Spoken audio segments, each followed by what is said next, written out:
live. Today, I'm very happy to have with me author and historian Henry Davis. Henry has written the book Creating Christianity, a weapon of ancient Rome, which asserts that the story of Jesus was created by Roman royals as a way of undermining the Jewish religion and paving the way for a new dynasty of emperors with their own religion to control the masses. At the center of this creation, Henry reveals an individual obscured by history, Arius Calpurnius Piso, to whom Henry attributes most of the credit for writing the New Testament.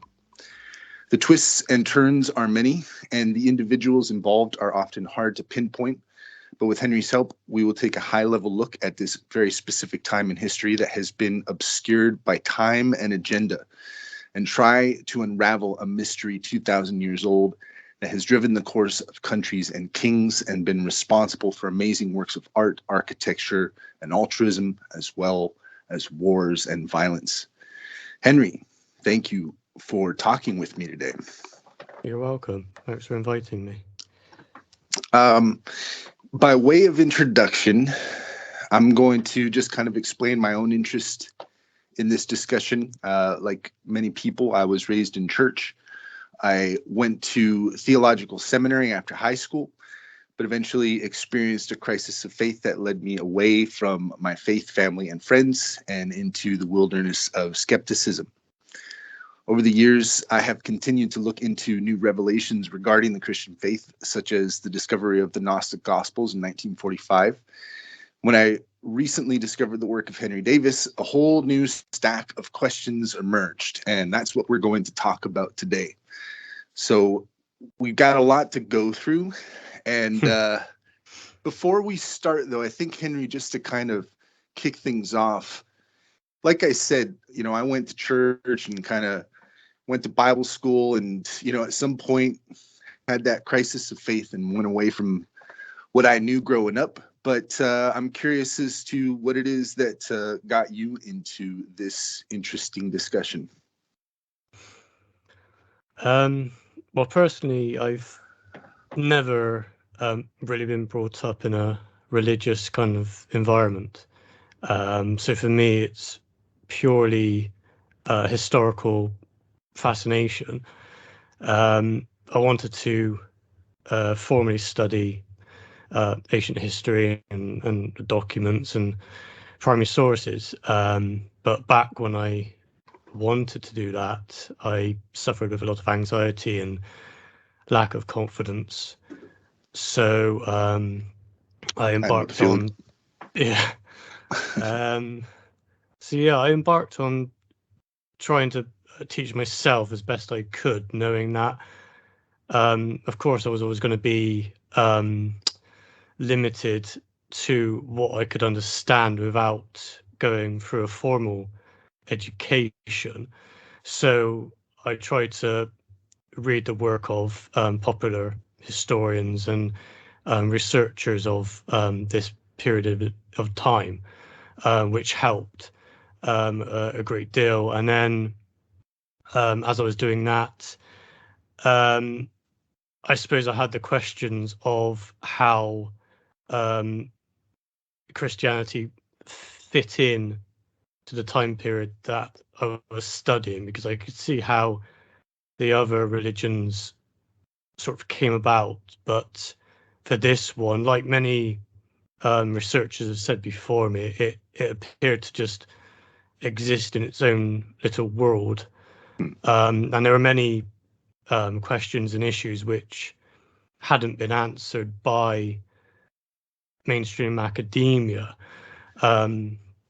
But when I started to investigate that side of it, I was very careful not to sort of come across the information and sort of study it in a way that was sort of conspiracy-like. I wanted to try and make sure that I kept a very level head and not go down the route of, oh, this is bad, this is wrong, this is what happened, and just be very sober in the investigations. Because I mean, in the book, I I do touch upon reading the work of Joseph Atwill.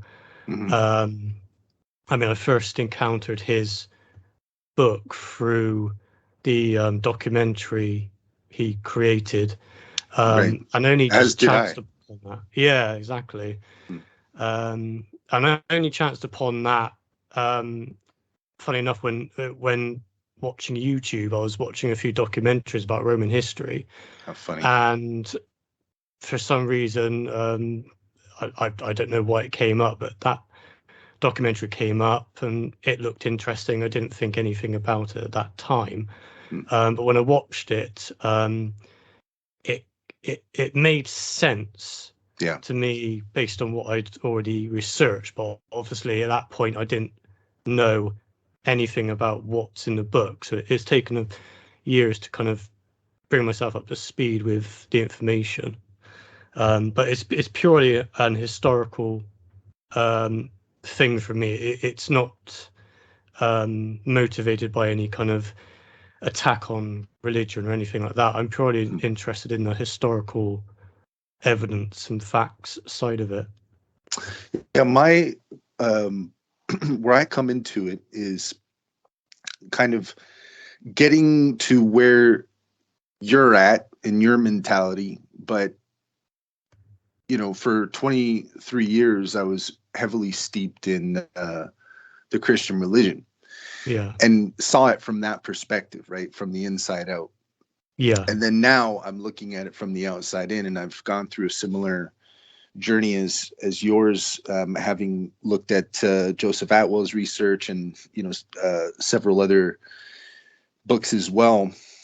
It's been fascinating for me over the years to see how new information has come out, and the more that new information has come out, the more that we're getting a clear view of this specific time in history that, if you believe the Atwell theory, or at least where he starts to point, then there's a very interesting, what I would call, distortion that happens in this time of history. Mm-hmm. And if you're a Christian, then you're following a certain history, whereas if you're an academic and you're looking at it from that perspective, you're seeing something different. And I think that your book is an example of looking at it from the outside in and not trying to have any specific bias, but just looking at the data and seeing where it points. And where it points is, I would say, both fascinating and disturbing at the same time. Yeah, very much so. Yeah. Yeah. When you look at, if you're looking at Piso, Arius, Calpurnius, Piso, and if anybody reads the book, then you can get a lot more details on this. But we're going to talk about a fair amount here. But if you look at Piso and you look at what his motivations might have been for doing what he did, then it casts a very dark shadow. Yeah. And that's something that, for somebody who grew up in that environment, is disturbing, right? Yeah. It's disturbing to think, oh, that's what I was a part of. Because for me, it was, over a period of time, an unshakable feeling that I didn't have the data. I didn't have anything like your book to say, oh, this is what's really going on. All I had was my feeling and the evidence of my own life. Kind of, it was kind of like, okay, where's all this awesome, Christian stuff that I'm supposed to be getting? You know what I mean? The love, joy, peace, patience, goodness, faithfulness, all those sort of good things, right?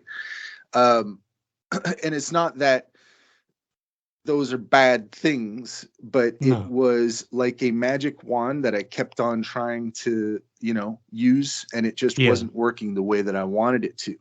And so you weren't getting anything back from it, from the way you felt.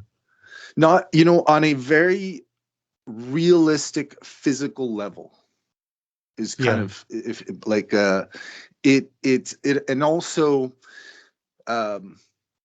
in, say, competing in the world, there might be some advantages to being a part of a religion, but there's also some, I would say, intellectual disadvantages, because there's a constant, say, psychological splinter in your mind everywhere you go, and it's this idea of, if you die without Jesus in your heart, you're going to burn in eternal flame, and a lot of different things sort of connected to that, right?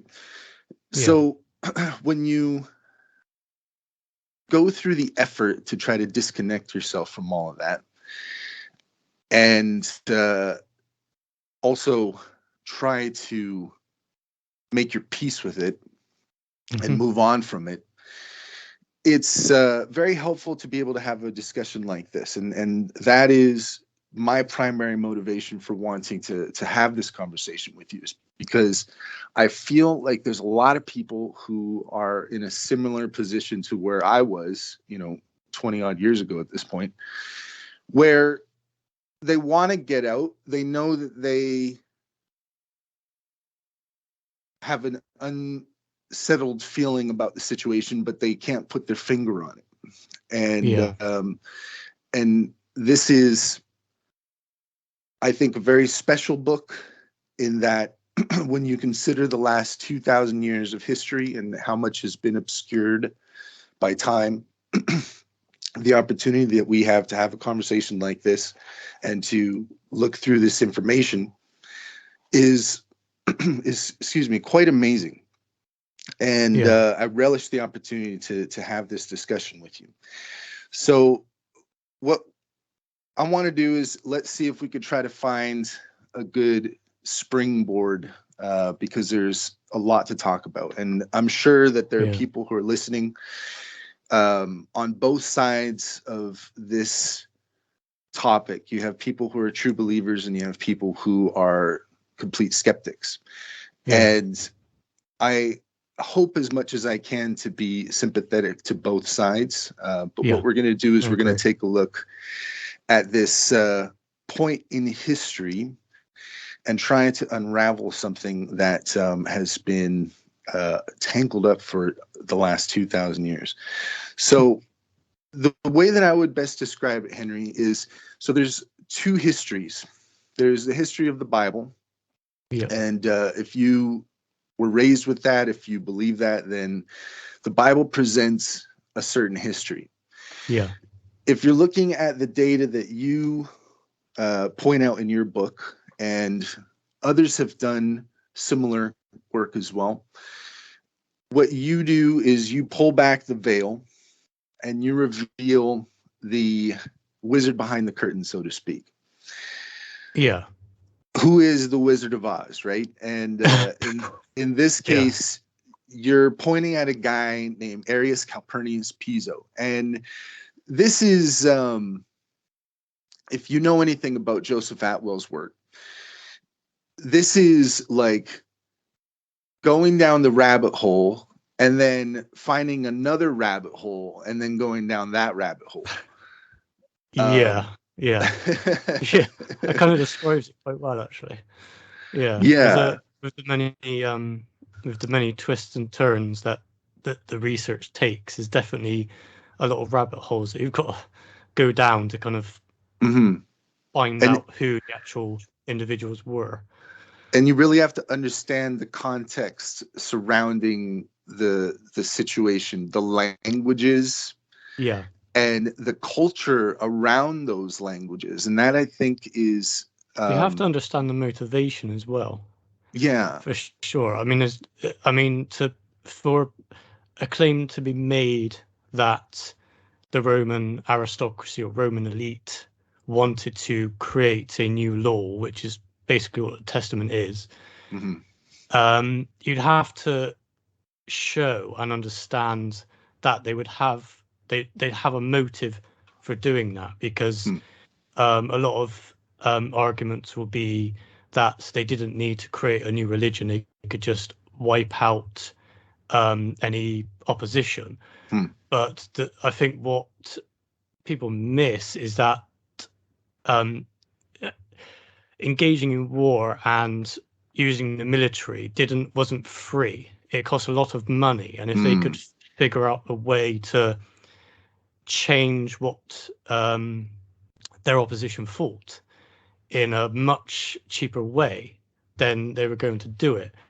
Now, I know I've read that some scholars feel that the Roman aristocracy weren't clued up enough on the Jewish religion to be able to create the scriptures, but that's a logical standpoint when you don't have the information regarding the genealogical connections.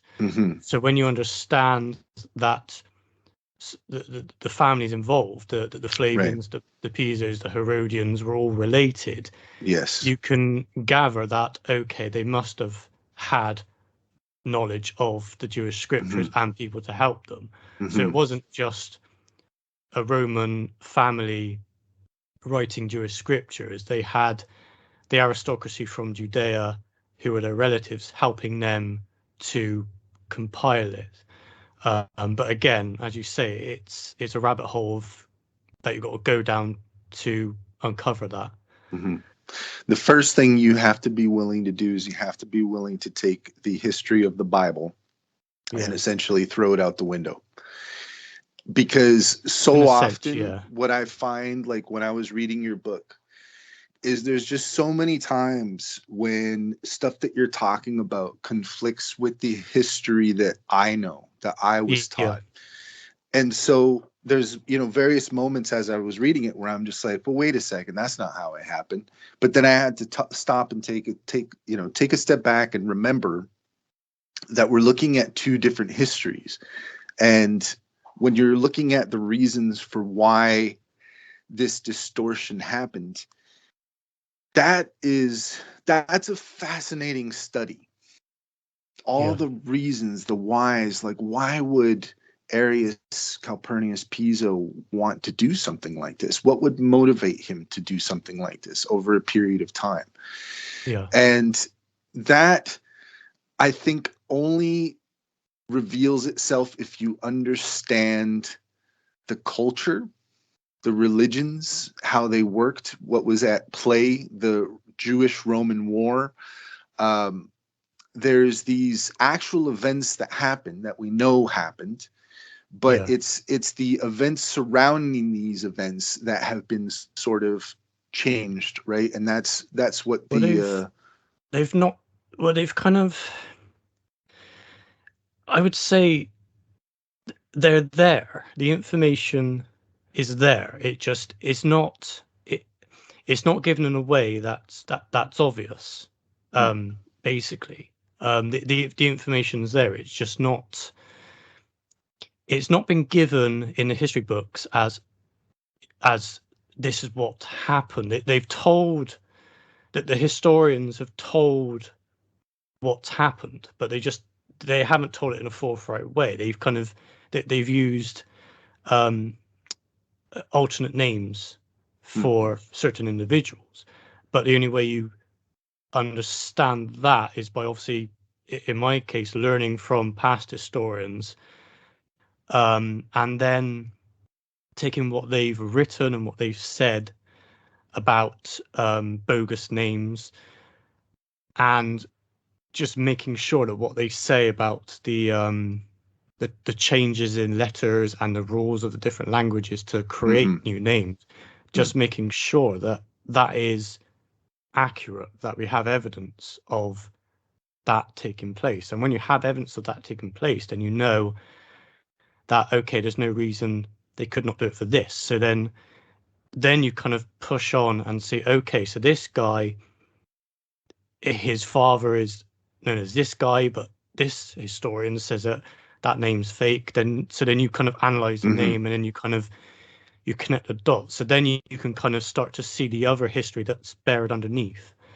So it's the history is there. It's just incredibly difficult to decipher. Right.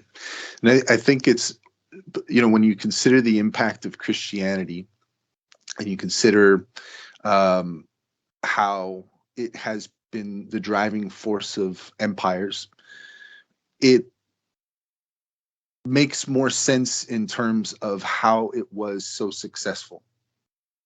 Yeah.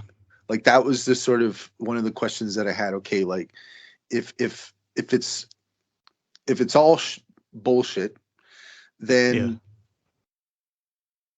why was it so successful?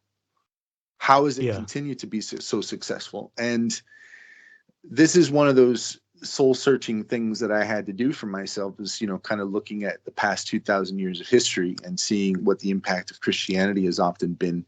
More often than not, the Gospels have been spread at the point of a sword, as opposed to, something that has been benign and just entirely altruistic. Although I do believe that there are people who are like that, who do take it in its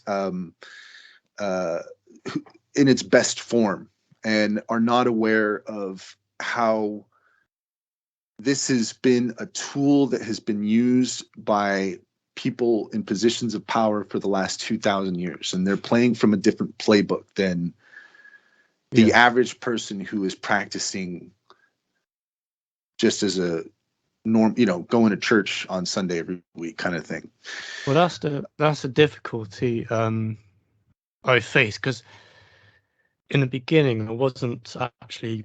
I was debating with myself whether to write the book, because there's two sides to it. As you've just said, there's two sides. You have the sort of the controlling, power hungry side, the political side, but then on the other hand, you've got people that follow this religion and don't do any harm, and it kind of makes them better people. So it's kind of wrestling with how to kind of present the information in a way that's saying, look, you can still, follow that if it makes you a better person. And I suppose that's kind of why I was very conscious of writing it from an historical point of view, because history is controversial. There's many things in history that have been believed by historians to not have happened. Troy is one of them. And so I suppose at some point, for something to change, you've kind of got to, present an uncomfortable truth. And like, as long as that truth is backed up by credible evidence from primary sources, and not, sort of manipulated.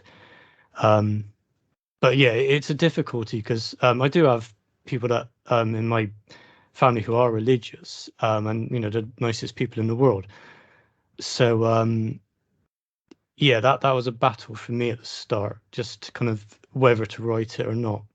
Because it's like, just even in doing this podcast, I know that it's going to be controversial, right? Because there's a certain amount of people who, just in the investigation, you're already crossing the line.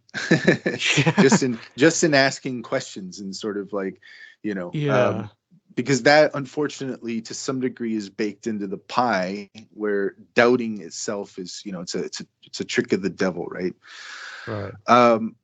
That is not my intent. The interesting thing is, for me, it's like Jesus says, the truth will set you free, right?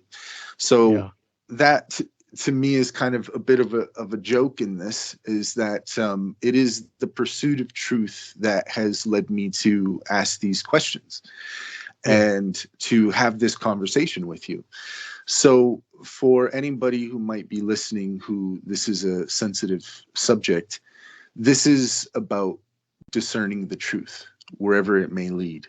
And this is I suppose it's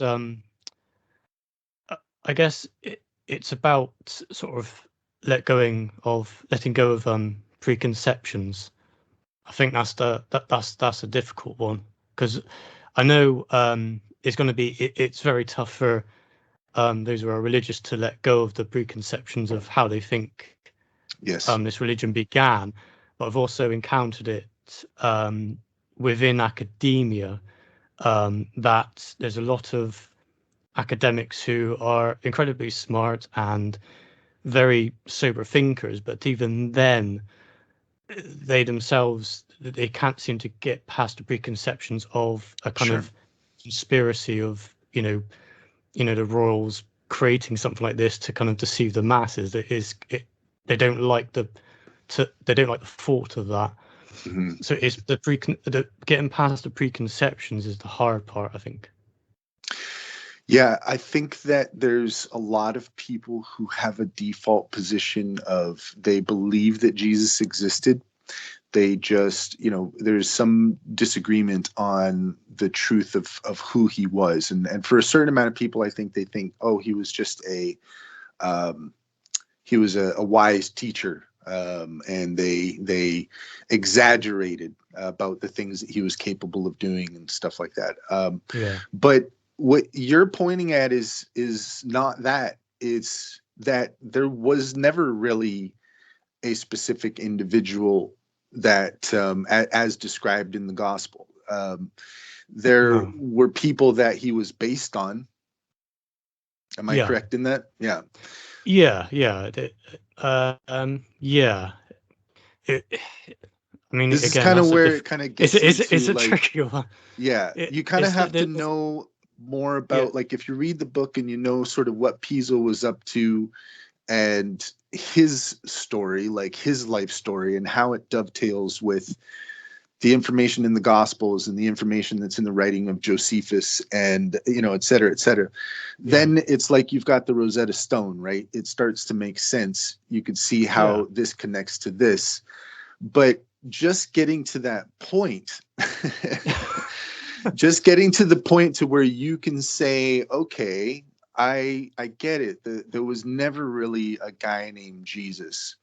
The character of Jesus was created, and this is kind of where I feel like there's another interesting discussion to have. And it's like the pieces that went into the pie, like what yeah, fascinates me, what's interesting to me is at some point, the amount of information that the Pisos and the Herodians and the Flavians were sifting through and cobbling together and doing it over a period of time. yeah, The sophistication that they must have had in terms of their knowledge of other religions, and I think this is kind of what's important to understand in this is Christianity is like this merging of ideas that are found in Judaism, in Greek traditions, which of course are connected to Egyptian traditions, et cetera, et cetera. yeah, It is, I would describe it as the Romans attempted to take bits and pieces from all of these different traditions and whip them all together into something that they could call their own. yeah. They wanted to create something that was universal, Hmm. and I guess they wanted to appeal to as many beliefs and as many people as possible. Hmm. Um, I think that obviously the first intention was to kind of um, replace obviously the Old Testament Hmm. law, which was propelling the common people to fight against them. Hmm. Um, This is and something that yeah, Atwill kind of talks about that I thought was interesting, and you allude to it as well, and that was the Roman fascination with the Jewish religion. That there was mm, aspects of there was like um, Jewish mysticism was becoming very popular, or at this point was very popular, and yeah. I think the majority of the people had kind of gone over to the Jewish fault, and I think that's what scared the aristocracy because obviously I think the soldiers in the Roman army had gone over to Judaism as well. hmm, So I think that for their point of view, at the beginning as well as later, um, they were obviously fearful that as I say in the book, and as you rightly said, if enough people had gone over to the other side, then they would have been in big trouble. Because then they wouldn't have agreed with what the aristocracy were asking them to do. So they would have rebelled and said, "No, I want my freedom. I want my rights." And because obviously, the Roman Empire was a slave empire. It was built on slavery, and that's not a controversial view. That's backed up by evidence. Right. So, and then obviously later on we got Constantine, who sort of brought the religion back from the dead, so to speak. And instead of the magistrate telling people what to do, the Constantine kind of brought it in that, God had told you this is your place in life and do as you're told. You'll be fine, just do as you're told and you'll have salvation in heaven and whatnot. But of course, it didn't happen overnight, but you could see where he was going with that. It was a political move to kind of gain power, because why wouldn't he? If the aristocracy were in control of this religion, it made a good political sense to bring it back and say, right, this is it. And the Flavians were like,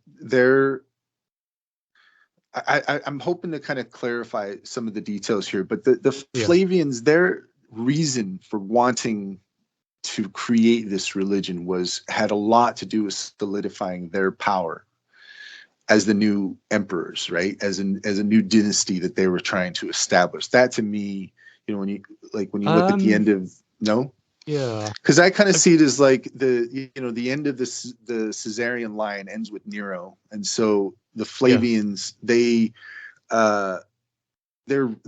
reason, Vespasian's reason for wanting to have a new religion would be about establishing their divinity, their dynasty. But maybe correct me if I'm wrong in that regard. The way I understand it is that obviously Josephus, we're told that Josephus got the name Flavius because he was adopted by Vespasian after Vespasian sort of went soft on him, so to speak, which from other president examples just is ridiculous. Right. This is looking at it from the Atwell theory for anybody who's listening, right? Yeah. Well, it's looking at it from the Atwell theory, but it's also looking at it from the other information, which I can understand why, but has been ignored. The Personian information as well. When you look into as I did in a video, the ancestry of Vespasian. When you look into Vespasian's ancestry, he is related through his brother to the Calpurnius Piso family. So, because Vespasian is related to the Calpurnius Piso family, we know the Calpurnius Piso family through Aris Piso's mother was a descendant of the Herodian royal family. But we also know that, we don't know, I know, and people can read about it. I got to backtrack sometimes. What's been found out is that Vespasian was a descendant of Herod the Great as well. But of course, the ancient historians wouldn't have wanted that to have been known. Vespasian was a descendant of one of Herod's grandchildren, I think he was. There's a lot of information going around my head. The guy's name in history is Herod of Chalcis, Herod King of Chalcis, but his other name was Herod Pollio. Now, from that connection, I won't go through it all on this, is on the video, it is in the book as well. From that connection, using the techniques that they did use of exchanging letters, for instance, I and A could be exchanged as we get in like Miriam and Mariam. They obscured the genealogical connection by changing letters and basically just hiding information. It's all scattered around. But when it pulls together, you realize that it couldn't have happened any other way.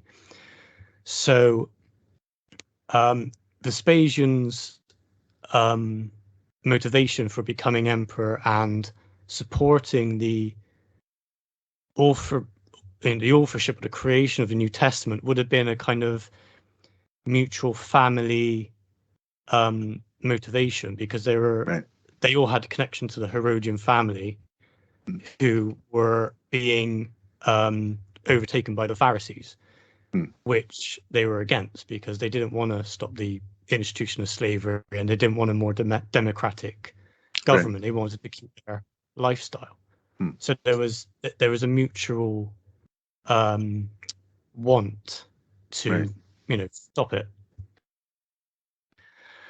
So yeah.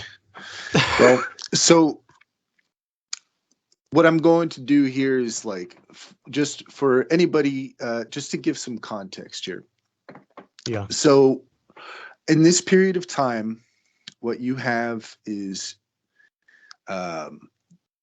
these different people who are in charge, and we know a certain amount of these people from the Bible.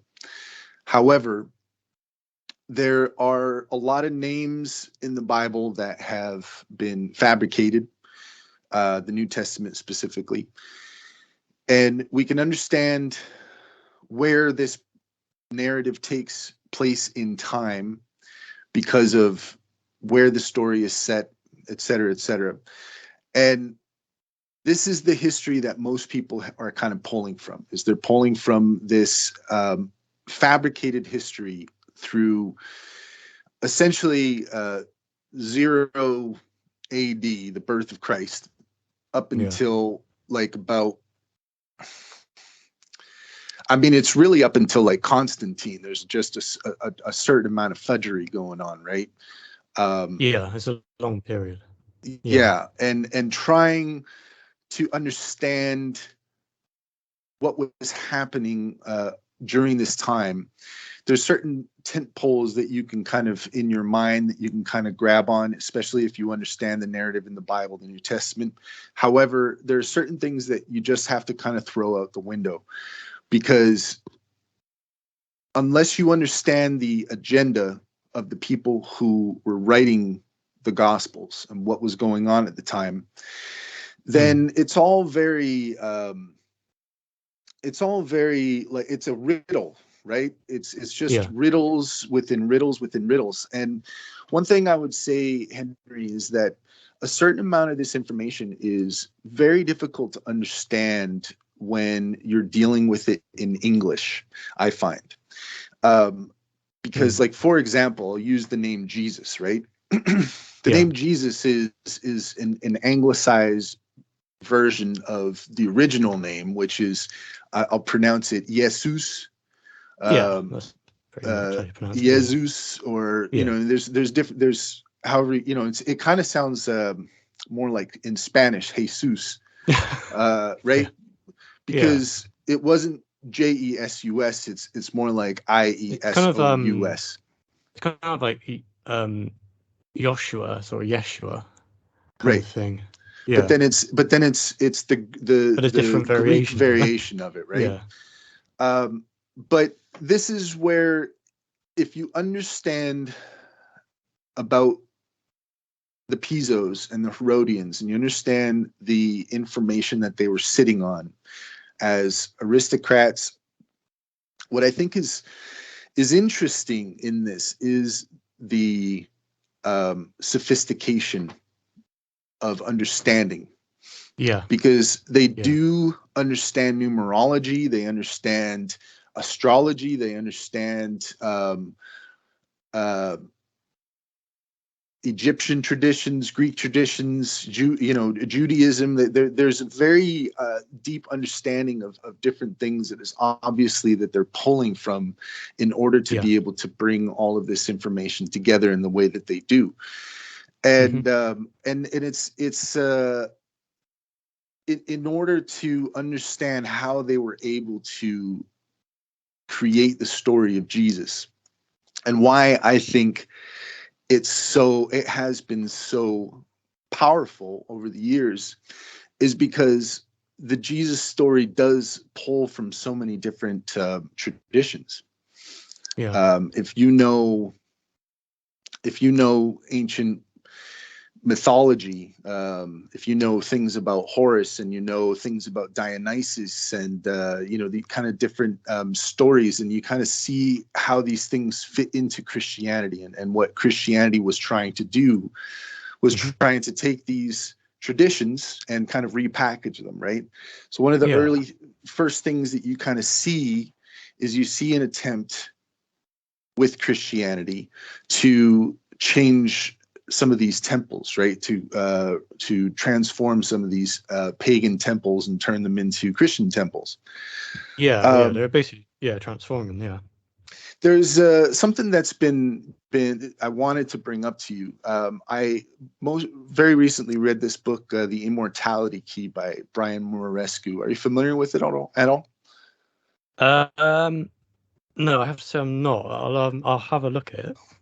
Well, I'm gonna bring up something in your book that connects with something in his book that I thought was very interesting, because basically what he does in that book is he just focuses on the sacrament part of the Christian religion, and how it was how it heavily borrowed from Dionysian traditions.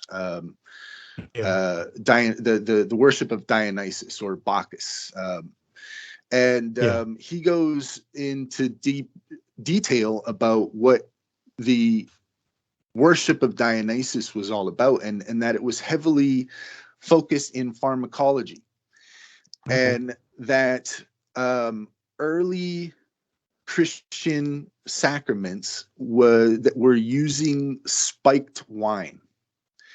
Okay. That they weren't using just wine, that they were using wine with psychedelics in it. And that makes sense. Yeah. So I've been trying to kind of put your book together with kind of what he's talking about. And one of the things that stood out to me in your book was when you talk about the name that Piso died and was buried with, and that he was buried with the name Bassus. Quadratus Bassus, I think it was. Yeah. Yeah. And you make a connection between that and Dionysus, that he perceived himself as being Dionysus, or being connected to Dionysus in some form or fashion. It seems to be the case. Yeah, it seems to be. He looks to have saw himself as multiple gods. That's what it seemed like. Okay. Obviously, that's what Roman emperors considered themselves gods anyway. Again, that's not a controversial view. So yeah, I mean, the guy Arius Piso, he does seem to have associated himself with many gods when it suited him for a particular message, I guess is the right explanation, or a particular alias name. I mean, he had so many alias names. I mean, they must have written them down. I mean, how they could remember all those names, I don't know. But yeah, I'm just trying to kind of look up, because it's been a long time since I've researched that particular part. I have it written down here, so let me see if I can find it really quick. So what he talks about in his book is here we go. The name Bacchus may have been used because he saw himself as Bacchus or Dionysius, the god of the vine. As in Acts, Jesus says he is the true vine and his father is the vine dresser. So in his book, The Immortality, what Brian talks about is before Christianity, the Dionysian Sacrament was very similar to the Christian sacrament. It's almost the same thing. Basically, the only thing they really do is they change the imagery. And what he talks about is this ancient religion called Eleusis, and that it was all based on Dionysian sacraments, and that it was essentially that they would drink spiked wine, and they would trip, and that it was like these, let's say, guided trips, like you went to your local temple, and you had the local temple of Dionysus, and you tripped and you had a vision of the gods.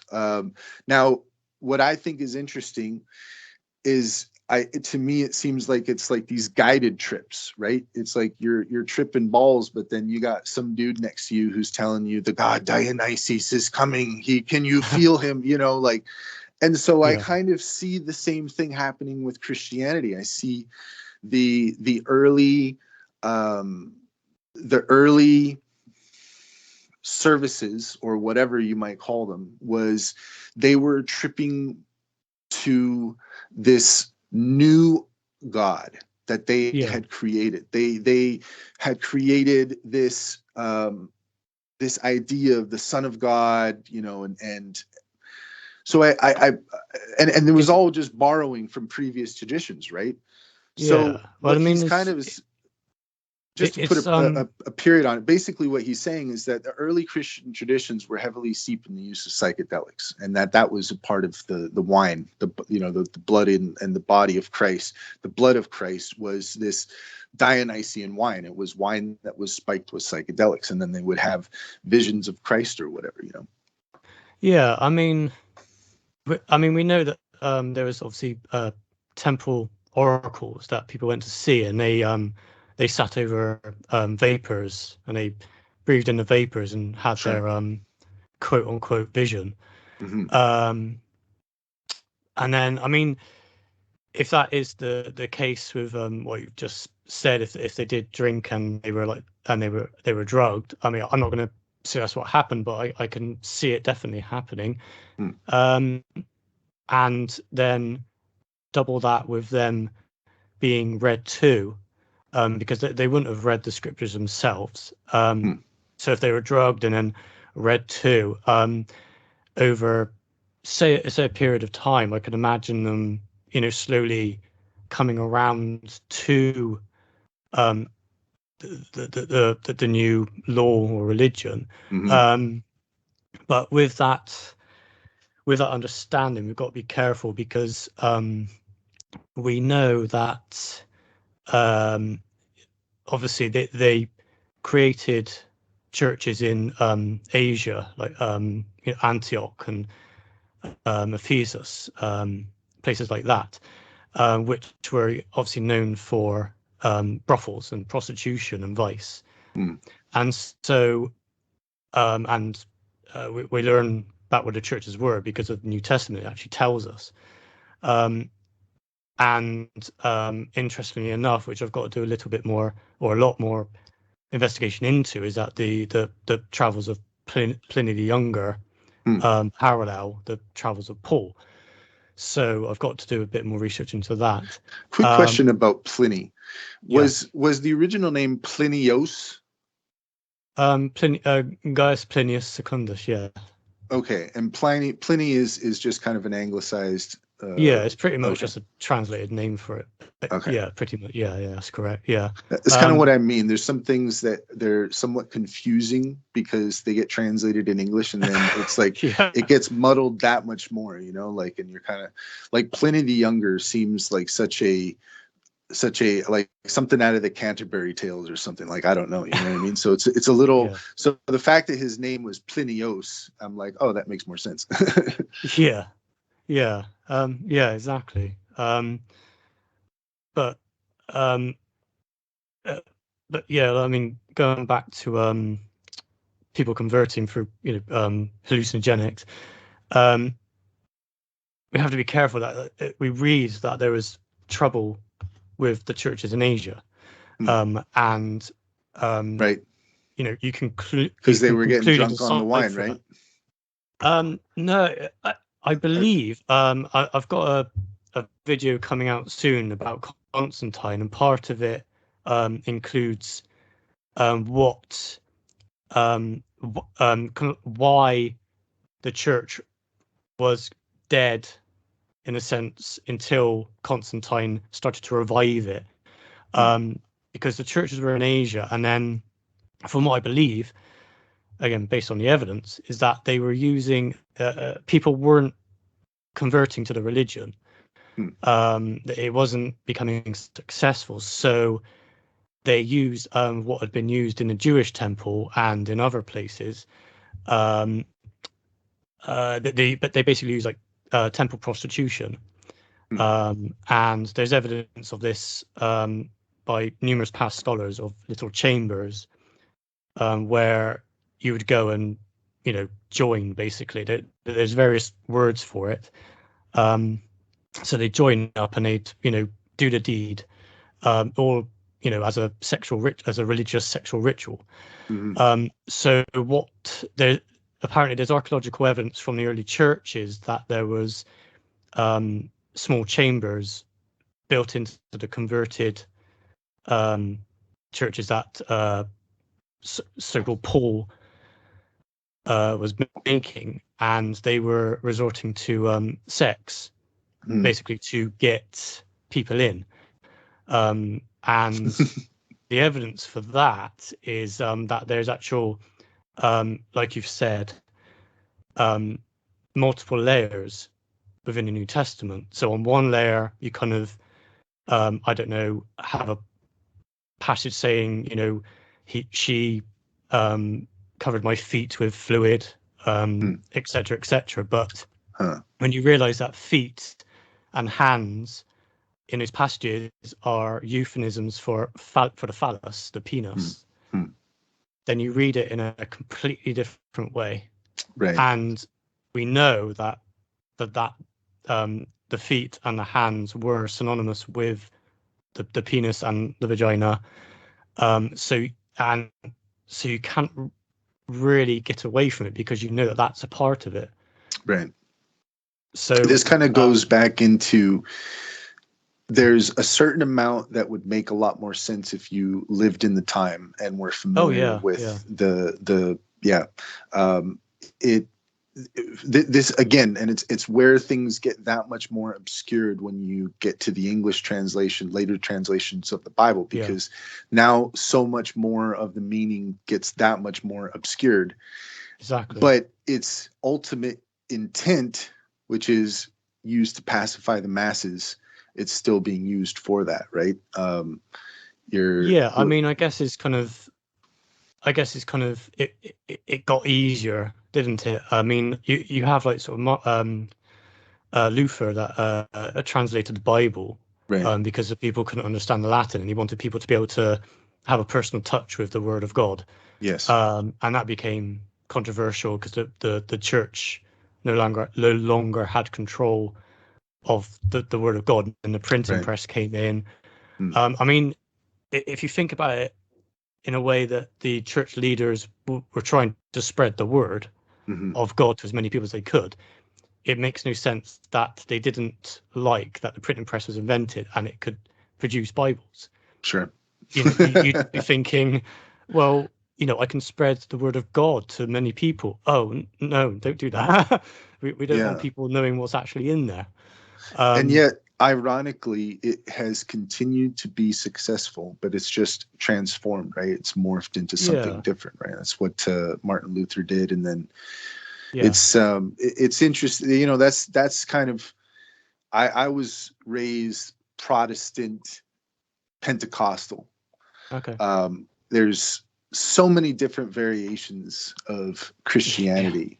Yeah. But the one that I was specifically raised in, I mean, it's just, I think about it now and it's sort of surreal how baked in Christianity is with Americana. And it's something that growing up in California, churches are still thriving, right? Christianity is still thriving, but it's thriving in this sort of new form. Now, things have changed, though. That's having said what I just said, things have changed. And the reason I say that is, we were talking before about like the grassroots people people who they altruistically approach this. They don't have bad intentions. They use it as something because it makes them feel good and whatever. But in the last few years, the impact of Christianity has become that much more noticeable, I think, because of everything that's happened in the States with Trump and the GOP and everything. And for me, that was a significant part of my awakening, you might say. I moved away from the church a long time before that ever happened. I'm living in Canada now, but it's one of these things for me. I had pushed myself far enough away from my connections to the church to that when everything that happened with Trump went down, I could really see in real time how Christianity and the Gospels are used by people in power to manipulate them. Yeah. I mean, yeah, like you say, yeah, it's been going on for centuries. Right. And the person of Trump, to me, him, like just that moment, right, where he's holding the Bible up in front of the church, to me, it's just the perfect example of how power uses just that iconography, right?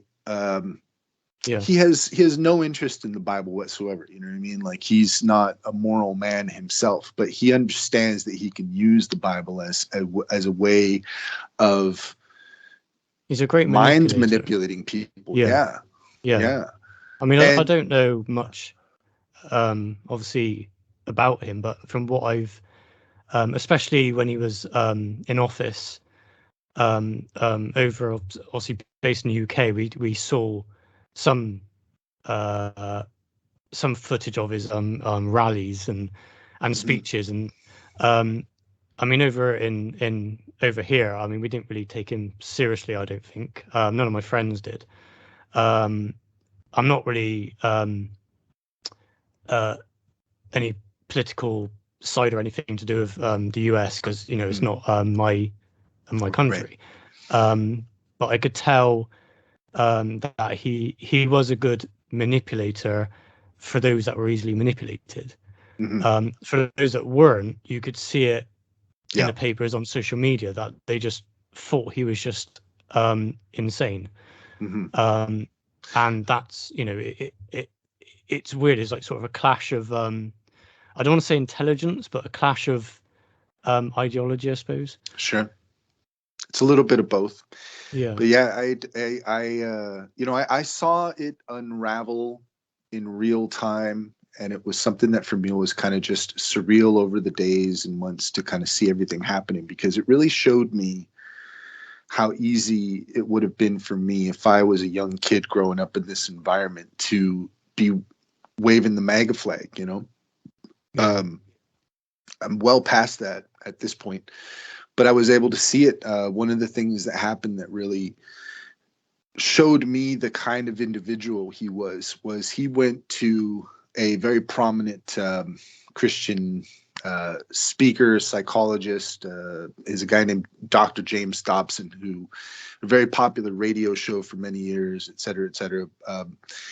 And Trump went to this guy and accepted Jesus into his heart. And I doing the bunny ears quotes here for anybody who's watching or listening, rather, because I saw it for what it was, and it was just political maneuvering. You know what I mean? And I was like, okay, is this really? Am I really seeing what I think I'm seeing? Does this guy really think that he can hoodwink the entire Christian community into thinking that he's actually a Christian? I mean, this is the Celebrity Apprentice guy, for Pete's sake, right? Yeah, I did watch a few of that. He was able to do it. That's what was crazy. Like, I'm like, wait a second. He's actually doing it. People are actually believing his bullshit. Yeah. And I could see it happening, unfolding. And then the more that it got to the point to where it was just like he could say anything. And people just looked the other way. Well, it's just, I mean, what you just said about people believing that Trump was actually a Christian. I don't mean to interrupt, but it reminds me of Emperor Constantine when he had his supposed vision. Exactly. And then, man, I thought the same thing, man. yeah, and then it's kind of, I mean, like sort of I mean, I only say it because obviously I'm just finishing off the video at the moment. It should be up soon. But I can't understand why very, very clued on people, with formal educations in history and researching history, and they're not stupid, but they look at Constantine's conversion as being legitimate, as really believing in Christ, and it's like, well, Right. I can see where they're coming from, but then Right. I can see the political side, and it's Mhm. like the only evidence, or the only kind of I suppose narrative that were told that Constantine turned over to Christianity was through a vision, and it's like, Right. really? I Right. mean, Exactly. I mean, for me, it's that the vision was just to convince a story. Yeah. Um, 100%. exactly. And Yeah. I can't understand why people don't kind of see it as that. I mean, I'm not telling people what to think, but like politically. I strangely enough, I think it has something to do with sports. I know Okay. this sounds weird, but I think it has something to do with like sports and your own team, like, you know what I mean, and cheering for your own team and feeling like you're on the winning team. Right. So Yeah. when Constantine shows up and he's like, "Hey guys, I've got a new mascot. We're all going to be wearing these really cool uniforms, and we got this like cool cross, and and then we're all going to be going out and fighting for the empire in the name of Christ, right?" And everybody's like, "Right on, yeah, this is cool. Yeah, no, I like this, right?" It's what I mean. There's like Yeah. there's something about it. It's like when Well, I you think look at the Crusaders, what I mean, it's almost like rugby players ready to team go out. mentality. Yeah. Yeah, Well, yeah. well, I mean, you got a part of that, and I think that can be, say, related on the I would say commoner level at that time. So Mm, if everyone else is kind of doing it, then commoners will say okay, because there was like a lot of trouble before Constantine came in, like wars and etc. But Constantine won won many battles, and he also he adopted the Sol Invictus god as his kind of like protector, or going with the emperor. It's on his coins. He had like Mars and Jupiter on his coins as well, but the main one particularly was Sol Invictus, and is a sun mm, god. mm. So, but when you kind of so you can kind of see him taking the sun god, and then it's not a big jump to son of god, and Right. him being in control of the religion, Mm, which he made himself in control of it. hmm. Obviously, like people say that he made it the official religion, but it wasn't him. It's Theodosius. But that's a good starting point for that. But then, obviously, if you're into the subject and you're researching more, like I said earlier, and you trace his ancestry back, he was related to Vespasian's family, and he was also related to the Calpurnius Piso's family. Mm, So when you have that connection as well, you can see him thinking he's in a position now, or when he was, to think, right, okay, I have this scripture, because they would have had copies of the scripture somewhere. I have this scripture, and I'm going to unite these the pagan religions, the hmm, disparate pagan religions, and unite it under one religion. hmm. And you can see his motive for doing that. Um, I mean, I could see the political motive for doing that. If it was Sure. if it was a religion that you could control, Yeah. why wouldn't you attempt to do it? Right. Well, it makes sense. Like when you think of paganism, polytheism, and monotheism, and you kind of see the idea of the emperor. The whole crux of the conflict with the Jewish people was they wanted them to worship the emperor, and the Jewish people were very resistant to it, right? Yeah. So by essentially creating this sort of God that, okay, you can worship this God, and we've created a God for you that you can worship, that you should, but essentially while you're worshiping that God, you're really worshiping us. You're really worshiping the emperor, right? Yeah, exactly. And that's what we see very much so with Constantine. The attempt happened. Well, he made himself the leader of the church, didn't he? Mm-hmm. Basically. Was he the Pope? Was he considered a Pope? I believe he was, yeah. I got the information written down. Yeah, I believe he was.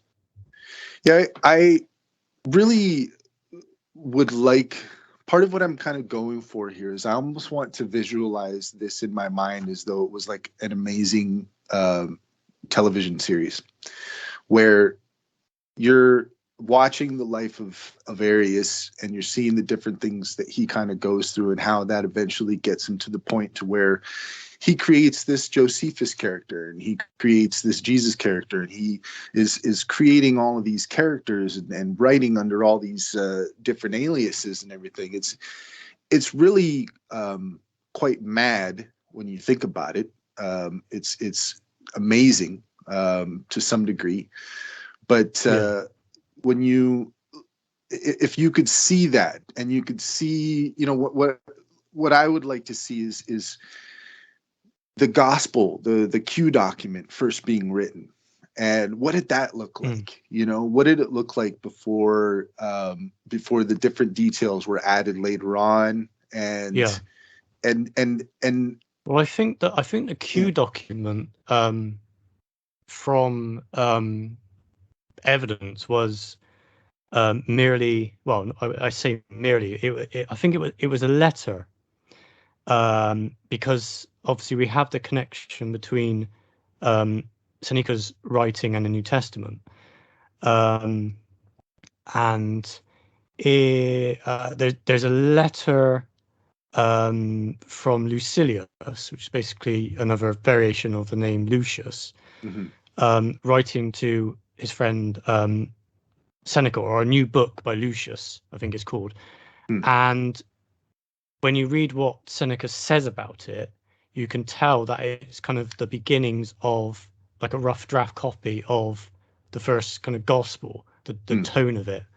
That's what I read into it. I think one thing that confused me, or a question that I had when I was looking at this was, wasn't the gospel story, like if you look at the Atwell theory, wasn't the gospel story basically like a code for the military campaign of the Flavians when they destroyed, you know what I mean? Yeah. So I guess it's like, what, so I guess just my curiosity would be, what did that original document look like? Like essentially it was the prototype for Mark, essentially, right? Yeah. And then at some point that Mark came in, and all the extra details were added. So I guess the question maybe I'm answering my own question, in that at some point when Mark was finalized, the extra details came through in terms of creating this perception of a prophecy and the prophecies of Jesus that match with the military campaign of the Flavians. Am I getting this right? Yeah, that's you pretty much hit the nail on the head. So then with the Flavian, I mean, what the trouble, I think, with Joseph Atwell's book, I believe he didn't go further than the parallels. He delved a little bit into the meanings behind certain words. For instance, pierce the bowels kind of thing, with the Mary killing her child, or eating her child. But what Atwell doesn't seem to have done is gone more into the kind of the nomenclature process of what was happening in terms of the names and the what's the right word for it? The kind of the alteration of the names from ancestor worship, which is what the Romans did. They took names from their ancestors and made different names. So with the Jesus parallels with the Flavian campaign in Judea, we from the evidence we know that this individual Arius was there for part of it. I believe he was there at the beginning, and then I believe he was the one who was called Cestius Gallus. It might have been under a different alias name, but he took money from the temple. In what capacity would he have been there? He would have probably been procurator, I think he was. He would probably also been a general as well for the Roman army. Because as a procurator, was that like essentially he was stationed there? He was stationed. Yeah, it was kind of like an overseer of an area. For Syria, and then once the Flavians came rolling in, he joined them, I imagine. Yeah, so something of the sort. Okay.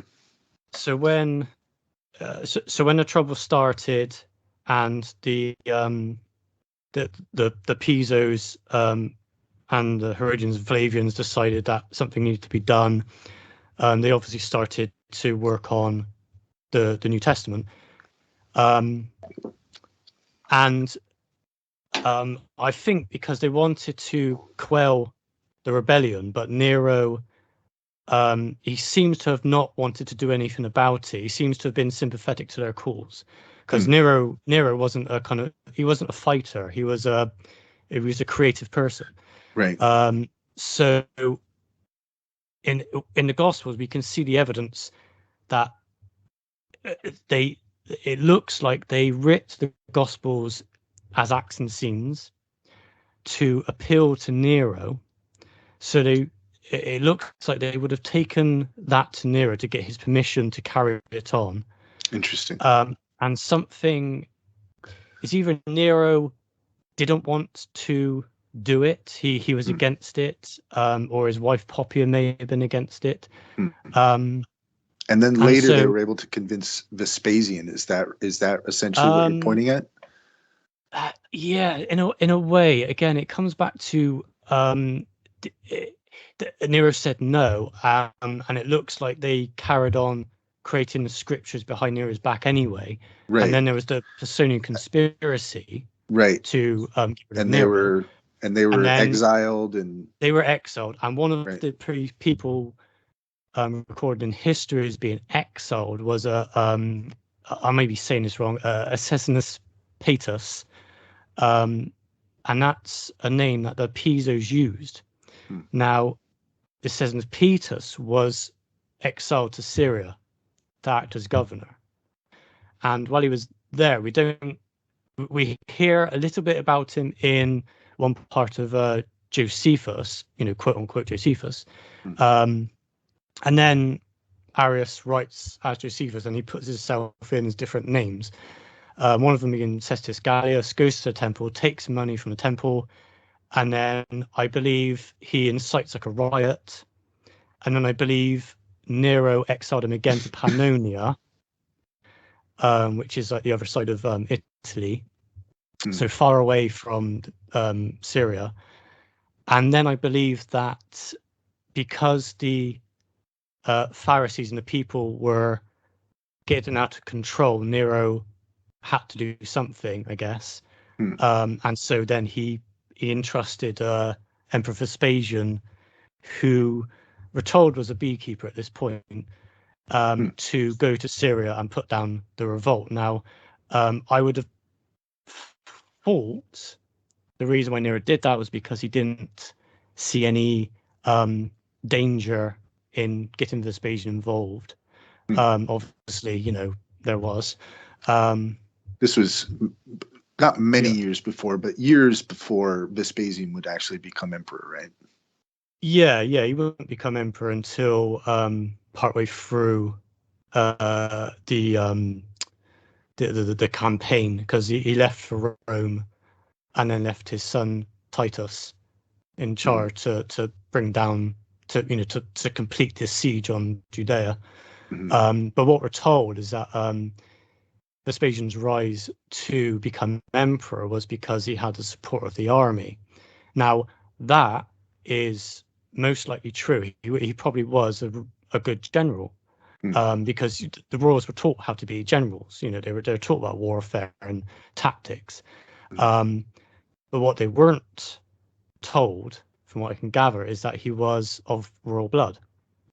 So it wasn't a commoner coming in and getting the army behind him and then taking the throne. It was a royal being portrayed as a commoner, because the soldiers wouldn't have known he was a royal. So he was portrayed as a commoner. The soldiers seem to have got behind him, and then, as we said, the rest is history, or whitewashed history. Right. Yeah. This is it for anybody who is not entirely familiar with the history that we're talking about here. What is very significant about this is we're talking about a moment in time when the Romans essentially obliterated the Jewish nation. And for anybody who doesn't understand sort of some of the context of what's going on right now with Israel and Palestine and all that kind of stuff, a lot of the details actually point back to this moment in time. This is a moment in time where Rome goes into Jerusalem and destroys the temple. And that temple, to this day, if you go to Jerusalem, it's still there, and that's where the Wailing Wall is, and that's where devout Jews will go and pray. And from that point, 70 CE, right? Is that up until I use 70 CE. Okay. I know for me, like, just that right there, trying to get used to not saying BC and AD, but CE and BCE. You could say I just say it for personal preference. I mean, it don't make a difference really. There's not see, because I almost feel like there's some difference in I don't want to go too deep down that rabbit hole, but it's just an example, though. It's an example of sort of this like academia versus religious history, right? Most people who were raised with Christian religious history usually define everything as BC AD, and if you are looking at things from a purely academic perspective, then you're probably going to say CE BCE. And that was just something that I needed to wrap my head around at some point. But let's see, I lost my point. What was I talking about before that? What we were talking about, the destruction of the destruction of the temple and everything. So this is one of the reasons why it's become that much more interesting to kind of look at this. It's looking at this specific time in history and answering a lot of questions in terms like, where does so much anti-Semitism come from, and how did this horrible thing happen to the Jewish nation, and how does all of that history sort of feed into what is happening over there right now? And I mean, when you kind of think about how Israel was made a nation back again, what was it, 69, I think it was, or 49, something like that. This is one of the reasons why I have an interest in this, because devout Christians will point to that as being an indication of a prophecy fulfilled. They believe that Jesus will come back once Israel becomes a nation again. So there's little things in Christianity, popular Christianity, that are popularly believed, and a lot of it feeds into things like the Left Behind series, the belief in the rapture and the Antichrist and kind of all of these things. And it's quite amazing to see how much has come from what was originally written in the Gospels and in the letters of Paul and then into the book of Revelation, and how it has had a huge impact on what people believe. And just to put a point on this, and what I'm sort of seeing is like self-fulfilling prophecy. Yeah. Where when you have enough people who believe something, they can actually make things happen. And as one of the downsides I see of fundamental Christianity is this belief that the earth is doomed to destruction and that there's nothing we can really do about it. And at some point, Jesus is going to come back and clean up the mess. Well, I suppose if scientists are correct, then the earth is doomed for destruction if the sun expands. But, yeah, sure. Yeah, hopefully that doesn't happen for a couple billion Not years, for a right? billion years, yeah. I want to have my next deal. But it is sort of interesting from that perspective when you kind of look at, just even if you aren't looking at the chaos described in the book of Revelation, you just consider what we as human beings have gone through, through ice ages and different extinction level events that have happened. The book of Revelation is, in some degree, is sort of like almost like a horror story of all of that stuff happening, right? Well, I mean, I think the reason, based on the evidence, the reason why the book of Revelation appears to be a horror story is because the individual wrote it because he was basically he was pissed off. Right. This is the son of Piso, right? His name in the historical record appears as Julius Severus or Julius Servianus, and he was the brother-in-law of Emperor Hadrian. And so his story briefly was that he'd been loyal. He'd been a loyal soldier. It appears he didn't want any part of it. He appears to be a good guy, because the books that he writes, the books of John, they're like the shortest books, and there's some attacks against I can't remember the individual's name now. Is a made up name.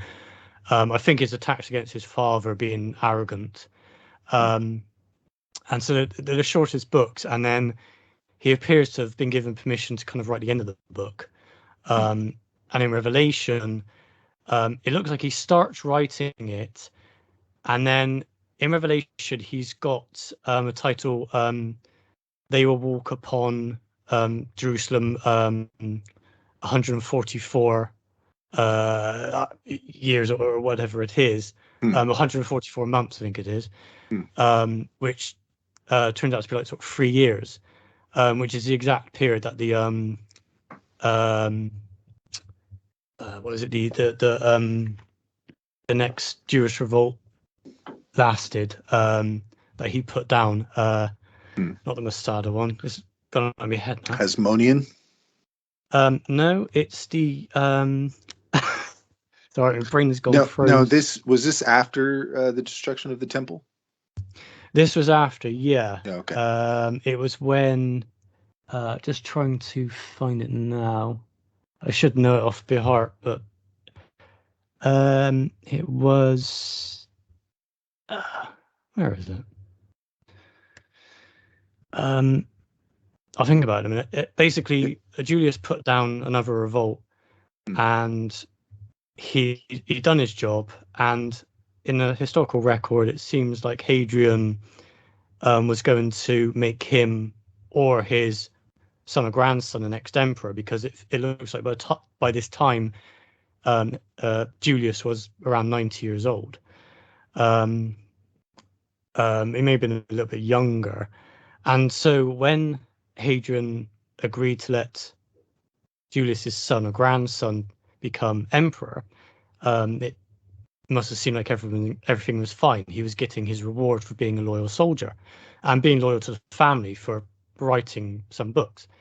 But then something that's not understood or hasn't been answered in academia is that Hadrian suddenly changed his mind. for no reason. On the surface of it, academics don't know the reason for it. And instead, he appointed Antoninus Pius, the next heir to the throne. And now it's very, we can accept why academia doesn't understand why Hadrian changed his mind. But when you have Maybe this he just didn't information, like him. Probably, yes. He's just like, I don't want you to do it. It was probably a bit of that. I know that we know that Julius Severus's or Servianus or Julius Piso's brother and sister were still alive, because his sister married Emperor Trajan's Claudia Phoebe, or Poppaea Plotina, I think her name is as well, and his brother was still alive, who was called Justus. And I think he is called Annius in the historical record. Now they seem to have been more in favor of the Christian creation, and so I feel that they may have had a hand in convincing Hadrian not to let Julius's son's or grandson become emperor, because if they become emperor, there may have been a risk that they would have put a stop to Christianity. That's my thoughts on it, because if there's no reason on the surface why Hadrian changed his mind, that's the only reason that I can point to. But yeah, it was the Bar Kokhba War that he put down. Okay. Sorry, what was that one more time? Bar Kokhba. Right. You know that one? Yeah, I recall it from. I recall the name, but I mean, it's just like I said, the different the different names. Sometimes you can't remember what you're exactly thinking about. Oh, I've got so many notes, I can't remember everything. Oh, I can imagine, man. Like, honestly, just reading your book, you go into a level of detail. You look at the languages in such a way that, I mean, like I said, I went to Bible school for 3 years, and I never put that much effort into it. So I think one thing that I wanted to try to see if I could figure out with you is a clear understanding of what the early process was in terms of the creation of the Gospels and how that was disseminated, to the population, or who was it that was first partaking in this? Was this something that was almost like a cult, where it was originally just kind of Piso and his family and friends taking part in this? How probably, from what I've from what I understand, again, I'm not going to sort of claim or say for certain that Gaius Plinius Secundus or Pliny the Younger was Paul, and that he had anything to do with it. But from what's been claimed, that's the case, that Pliny the Younger worked with Arius Piso and his sons when they'd grown up a bit, that could help. I believe that they would have been the ones that first either personally read the books to commoners or slaves, or they would have got slave scribes to read it out to the other slave scribes, or other slaves and commoners, and that would have probably been, just from deduction, I don't think it would have been in Rome itself. It may have been in Herculaneum or Pompeii, because we know that the Piso family had a massive villa in Herculaneum. It's been excavated, part of it, but they can't go any further because there's buildings on top. But they know from when it was first discovered, and when the archaeologists built tunnels into the villa, they found obviously a massive library of Greek scrolls and other learning, and there's there's a comment from from a paper, and it says it looks like when Vesuvius erupted, that the scrolls were kind of quickly moved. That was like their main goal, to move the scrolls. So my hypothesis, or my conclusion for that, is that they either went around Herculaneum and tested their new religion out to slaves and commoners, either there or in Pompeii, just to kind of get a feel for the reception, I guess. Right. Because at that point they wouldn't have known how it was going to be received. This is where I start to look at Brian Moresco's research and visualize in my mind how that might have looked like. You know, if you had a guy holding a copy of the gospel or something of the sort, right? And you were encouraging people to come to your service or whatever it is that you were doing, like, you know, maybe there was a somewhere outside, or who knows what they were doing. Yeah. But if there was spiked wine, like if they were basically inviting people to their sacrament, to partake in their sacrament, and if people were familiar with the Dionysian traditions, they probably would have understood to some degree what they were getting themselves into. But if this was kind of this is kind of how I'm visualizing it, is that they were inviting people into these guided meditations or guided trips or something of the sort, right? Like a church service of some sort, where you got somebody who's reading the gospel and they're reading the words of Jesus or something like that, and everybody's taking the sacrament, they're taking the wine, and as they're starting to, you know, trip, and they're listening to the words that are being told them, then I can see how for some people maybe this would have actually been very exciting. You know, a new religion on the block. You know, it's similar, but then for a lot of people though as well, they probably would have seen no use for it, right? They would have been like, I don't, you know what I mean? I'm just going to go to the Dionysian temple and keep doing my thing, right?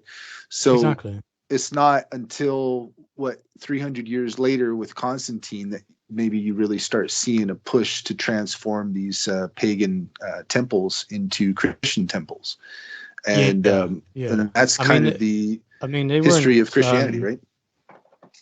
Yeah, exactly. I mean, from the evidence, it doesn't look like the current narrative of them being destroyed, like the pagan temples being destroyed and things like that being destroyed by Constantine to make Christianity, you know, the religion.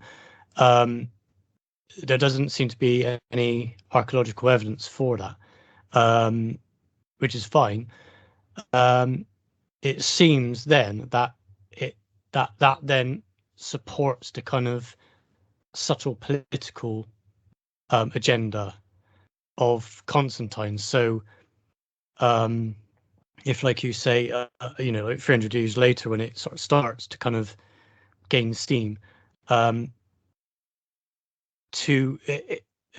forcing people to accept a religion, I believe wasn't a thing back then.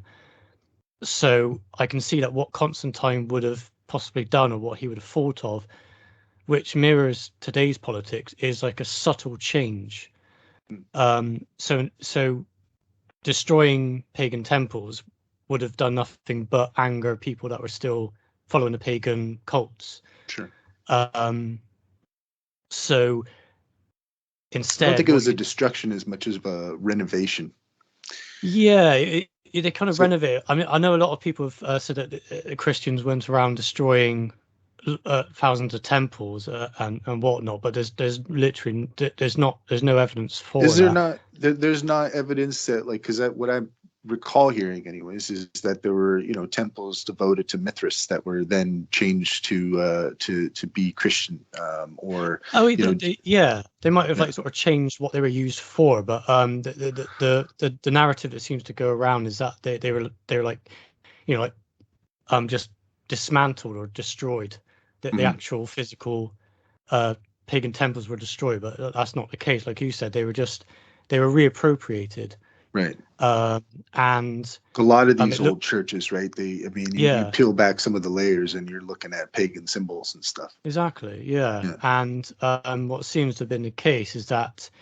And isn't that such a great indication of like what Christianity is? You know what I mean? Like if you want to understand what it is, like just look at that right there. And it's a renovation of religion. Yeah. Well, there's no, from what I've seen, there's no religion that's original except for the sort of the religions way back. Especially the sort of the religions that we know of and familiar with. They're not original.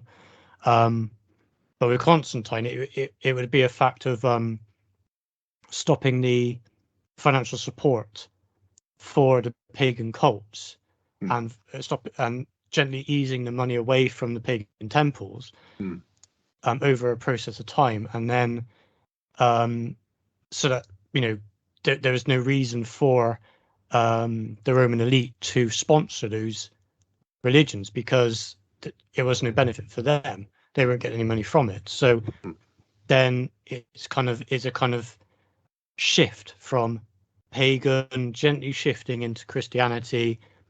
Constantine putting in the infrastructure for the churches, as we see like churches cropping up, and then and then there's I can't recall the details, but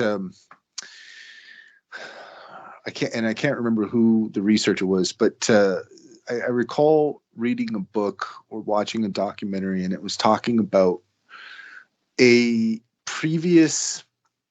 I think it was maybe talking about the story of Moses and how the story of Moses was made, and that it coincides with the changing of the age, and that the true story of the Moses story actually has to do with a pharaoh, and that at the changing of the age, there was the pharaoh's son wanted to create a new religion that was in honor of the new age, and that created a rift that eventually he was exiled. And again, I don't remember all the details here, but I do think that there's an interesting parallel between that and what you're looking at here, because if you want to look at one of the motivations for why Piso would have wanted to create a new religion, it might have been something to do with that, because that around that time, astrologically speaking, is also the changing of the age. And so that might have been somewhat of the impetus, right? Some of the inspiration of like, a new age is changing. We need a new religion for the new age.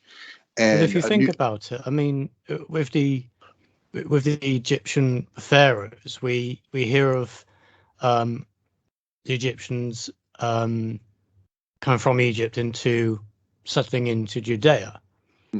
So if the Egyptian pharaohs created a new religion and then brought it into Judea, and we find that the Calpurnius Piso, Herodians and Flavians are descendants of those the Jewish royalty, then really what you have is what they had was a sort of a blueprint of how to create religion, and how to make it work.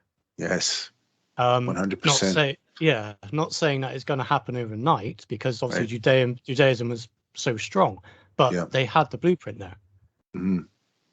So it kind of links again. That's what I think is really hard to wrap your head around if you really haven't thought about this much, and if you're very steeped in the fundamental traditions, is the intellectualism of people at this time. I think it's easy to assume that people were not that smart, or not as smart as they are today. And I think that what this reveals is that no, like 2,000 years ago, people were really freaking smart. There were some really smart people out there doing some really incredible things, incredible architecture. Particularly in the elite level, yeah. Sure, The elite, sure. yeah. I mean, Right. the literary levels, speaking or writing, were very low. I think it's Jewish professor Catherine Hetzer, I think I pronounced the name right, presents information about that. But I mean, ancient Roman royalty, it's known that the ancient royals sent their children off to over here to the UK to be taught by the Druids. And the Druids had the knowledge, and we know that the Romans killed off the Druids. There's information available. Sure. And so what would the Romans do when they killed the Druids off that they'd been learning from? Take their information and use it for themselves. Right. Yeah. And this is what empires do, right? Yeah, exactly. That's it's something that's pretty common. And you look at even the Bible, when it talks about the Jewish people taken into Babylonian captivity, it talks specifically about how they took the best and brightest. And it's a common thing when one nation conquers another. It's like, we want all your best stuff now. we want your smartest people. We want all your books. We want all your, and that, I think, is what we're looking at here when we're looking at Piso. Is we're looking at an individual who, again, correct me if I'm wrong, in addition to having a military career, which is fairly common for Roman royalty, he also appeared to be an academic. Like, I think he he might have been the tip of the spear, but I kind of wonder about the interactions that he's having with other people and the information that he is compiling over a period of time, and the conversations that he's having, right? Because you're talking about how he's related to the Herodians. Yeah. So, we're talking about somebody who has already one foot in the Roman traditions, which are connected to the Greek traditions, which are connected to the, Egyptian traditions, etc. Yeah. And then you've got him related to these individuals who are very steeped in the Jewish traditions, right? Right. And Jewish mysticism, I mean, it seems as though it was just very, very popular. Like even now, right? If you look at Kabbalah and that's one of the things that I found interesting as a Christian, and kind of moving away from that and looking at Judaism, realizing how stripped down Christianity is in relationship to Judaism. Judaism is very it's almost scientific or mathematical or something. It's like a form of spirituality that's based on the different vowels and numerology, and so these people would have been very versed in all of those things, right? Oh yeah, yeah. Well, the Greeks had the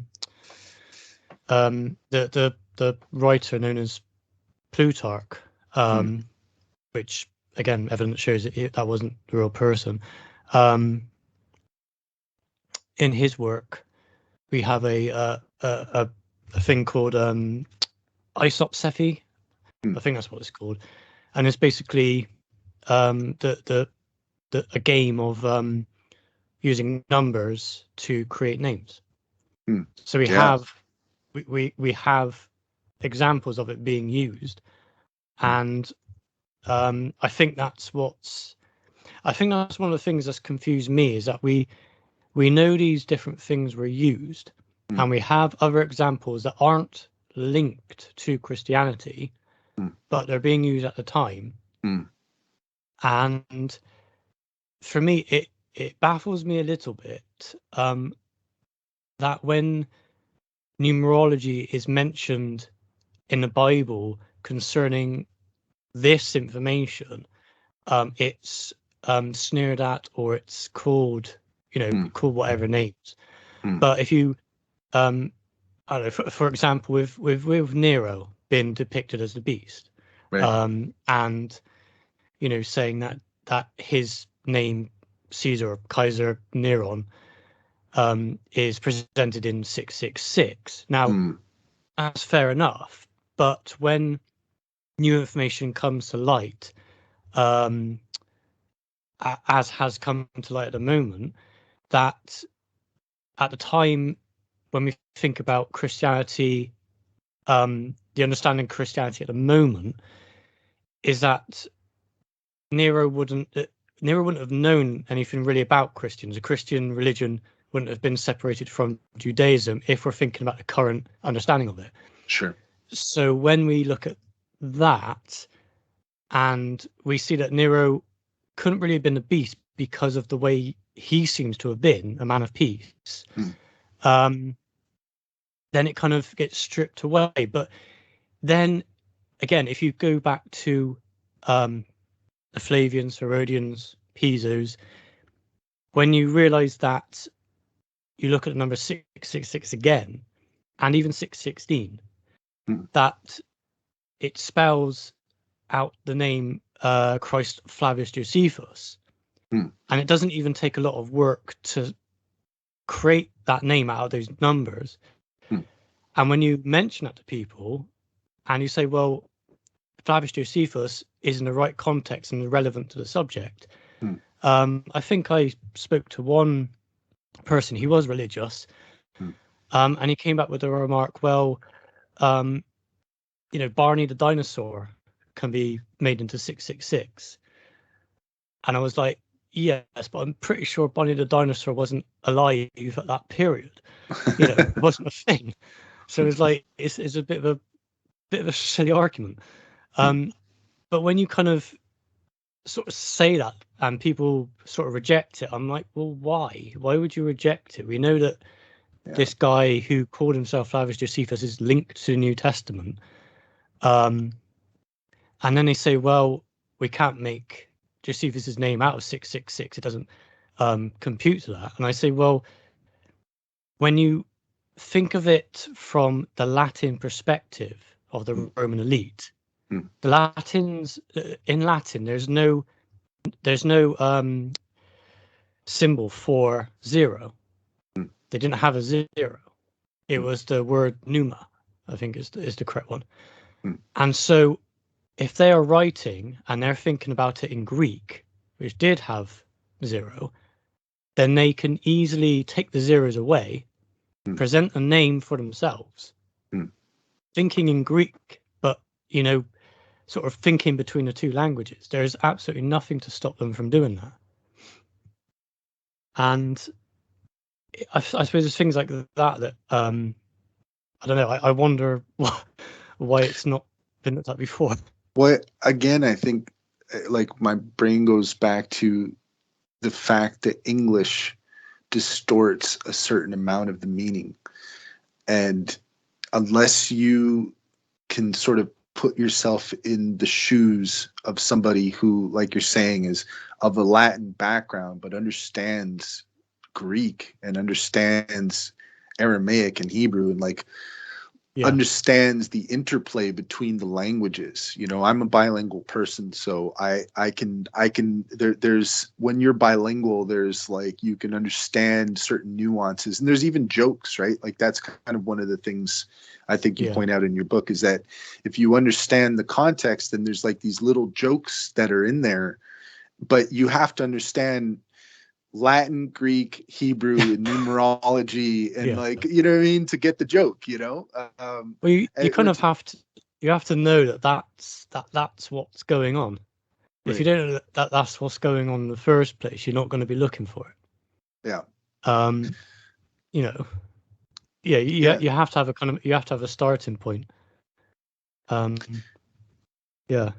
The starting point, I think, for from one person to another is either going to be I believe this or I don't. And Yeah. I know that for anybody who already believes it, to change from that place to I don't believe it is an incredibly difficult shift to make. And psychologically speaking, like, I mean, the transition I made was over a period of years. If all of a sudden, if you were to take 20-year-old me and suddenly download all of this information into my brain, I might have like a psychological breakdown. You know what I mean? Like aneurysm. Yeah, you know what I mean? Like my brain would just be like, and I think there would be trauma. Like, I feel traumatized already, to be honest with you. But it's like it's like a slow trauma, you know what I mean? Because it's like a slow waking realization of like, oh man, like I spent however many years just being hoodwinked by this whole thing. But I've been trying to be more compassionate with myself and try to understand it and be like, it's not that you're stupid. It's just that's the lot that you were given in life, and you do the best that you can, and there's something to learn from it, right?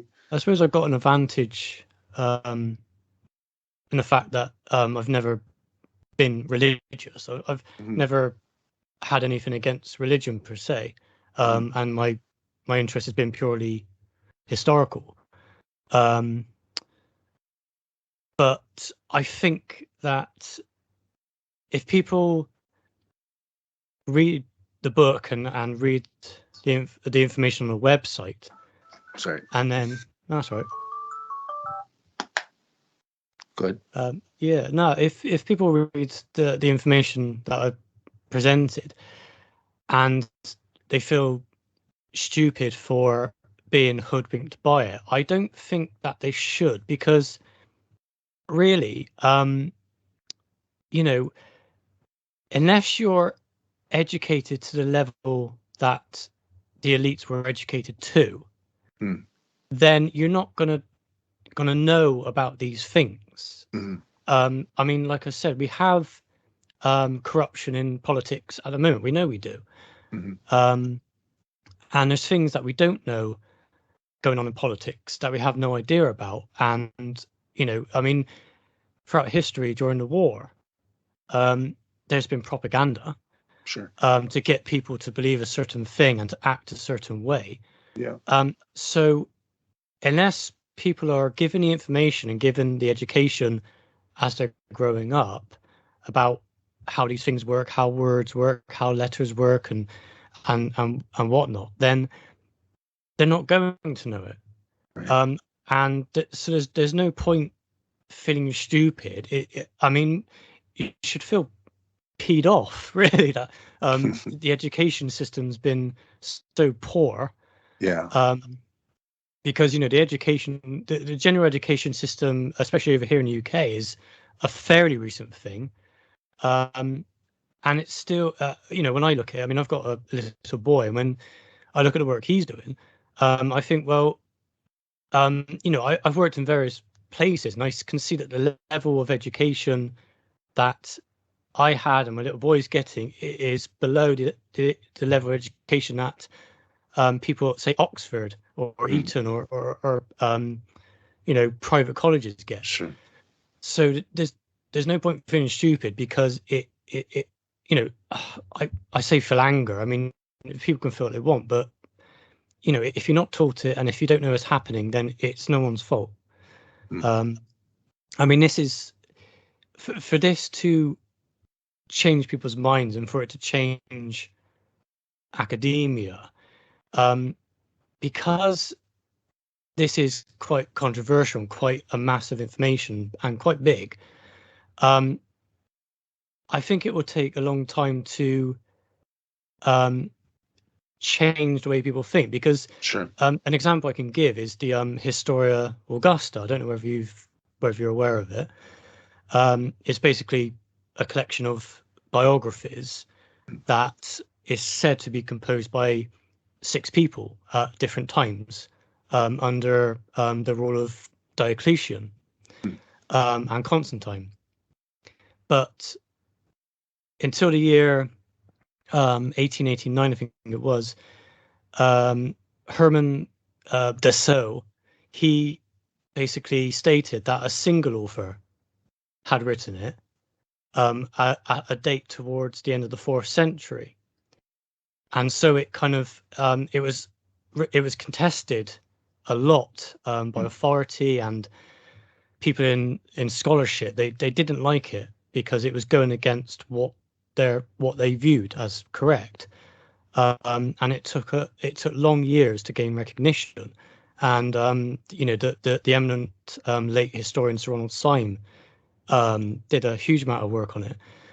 And in my view, if the Historia Augusta, which isn't as controversial as this, took long years to gain recognition, and I can imagine this is going to take even longer. So, I think I'll probably be in my 90s by the time academia accepts it.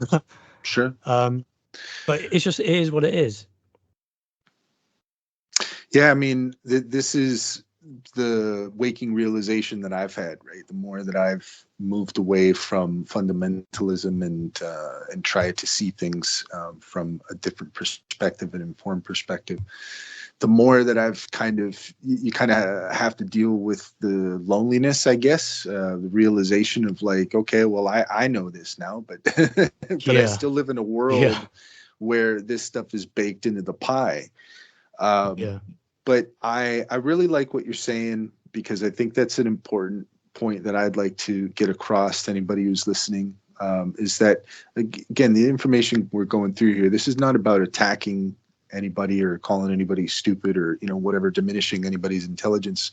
Rather, it's really about exposing a truth that says so much about who we are as humans. And I think for myself, one of the reasons that I really wanted to do this is because I feel for myself that the more that I gain clarity in my life, the more that it helps me deal with my own anxieties and uncertainties and stuff. And a certain amount of that comes from the fact that for 20 years, I was very deeply involved in this belief system. And now I'm at a point to where I can see how that belief system functions in the world and the effect that it has. And because I was a part of it for so long, I'm critical of it and concerned about how it will impact the world, how it has impacted the world. And it's one of the things that I concern myself with is just sort of as a Christian growing up in the church and just kind of realizing how there is sort of this fulfilling prophecy that's at work within Christianity that has to do with certain beliefs that are baked into the belief system. One of those being, like I said before, how there's a belief that there's an inherent evil in the physical world, and that the physical world is doomed to destruction. And I think that this belief feeds into our current problem with climate change. I think that a certain amount of people are irresponsible because they feel like they don't have anything to worry about. The world's going to go to hell in a handbasket anyway. So why not even get it there faster so that way Jesus shows up sooner? There's a kind of twisted mentality kind of baked in there, and not everybody shares it. It's not overt, but when you kind of see it at play, in kind of its larger, more violent forms, that's where, for me, I've really had to take a step back and do some soul searching in all of this. And it's interestingly enough, when I consider my own relationship to Christ, the idea of Christ growing up in church and just, how I related to that. It's the idea of, I think, trying to be a better person, trying to, you're sort of piggybacking on the Son of God in order to try to be a better person. But I feel like I'm at a point in my life where I definitely understand the need to take personal responsibility and realize that, whatever you believe, you have to take responsibility for your life, your actions, and the choices that you make, and whether you attach religion to that or not. We're all sort of in a similar situation, and that is, we want to try to live the best lives that we can possible. And I think for me, part of that process has been trying to understand Christianity and try to understand my relationship to it, the effect that it's had on me, negative and positive, and also the effect that it's had on the world at large, for negative and positive. And that's something that I have wrestled with more so as I've realized the imperialistic thrust of Christianity, and how often the gospel has really just been used as an excuse to go in and take other people's stuff and kill them if they don't agree with you, so it's like, so I mean, it's in a sort of, go ahead. No, I was just going to say, I'm agreeing with you. I think there seems to be a kind of a sort of freeway kind of conflict. Is like, one, you have people wrestling, like yourself, wrestling with their faith and coming out of their faith, and realizing, taking responsibility, and then you have the religious wrestling with sort of those that describe themselves as atheist, arguing back and forth. But then you have arguments between atheists as well, which I don't understand. When this information is removed, I don't understand why atheists are arguing between themselves. That makes no sense. But when you bring this information in, I can understand why. I mean, there's a few people that class themselves as atheists and say that an elite authorship is widely known within academics or academia. And then on the other hand, you have someone saying that a notion like that, that the oral tradition is gone and is just elite authors, is a radical idea. So it's like, so which one is it? Is it, do scholars know that the elites wrote the New Testament, or is it a radical idea? Now, it must be a new idea, because I said in my book on the website that there's now a publication out, The Origins of Early Christian Literature, by Robin Faith Walsh, and she argues for an elite authorship of the Synoptic Gospels, based on the evidence we have from literary capabilities and who would have had the means to create it. So it can't, in my mind, it can't be accepted within academia yet, because why would a professor bring out a new book and it be regarded as a radical idea? And I think the people that think it's a radical idea, and tying into this is the existence of Jesus. I believe that people don't believe Jesus exists, are called mythicists or whatnot. I can see why they would call people mythicists, because why bring in the name of the location as Nazareth if Nazareth didn't exist? Because it is a problem, because the Messiah is meant to be born in Bethlehem. So why did he come from Nazareth? And there's a whole load of things in there. But I think the people that say that it is a valid argument, and I understand it, but I don't. Those people, I think, have either knowledge or read up on the parallels between the Roman campaign and the ministry of Jesus, and think it's all hogwash or whatever. And I think that's the reason. If they read it and they know it exists, but they think it's rubbish, they're going to think that yes, this Jesus guy existed. But if you read it, and I think the way Atwill presented it wasn't to my taste, but I understood it.